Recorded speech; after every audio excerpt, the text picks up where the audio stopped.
Ayan po, pinirito natin ang ating saging. So, pagka ganito po, isakod siya natin. I-separate natin, kuhain na.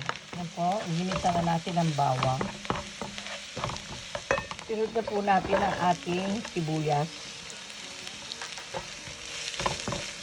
Ayan, nagisa na natin.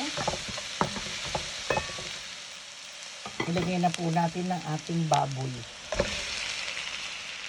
Ayan po, lagyan natin ng pineapple juice. Pakuluan natin. Lagyan po natin ng paminta.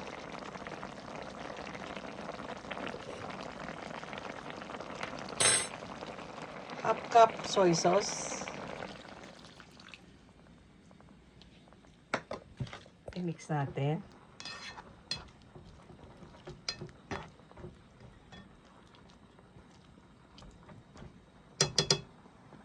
Pakuluan natin ng konti. Add 1 cup of water. Add 1/4 of sugar po. 1/4 sugar. Ganito, lalagay na po natin ang ating saging at saka yung sili. Haluin po natin.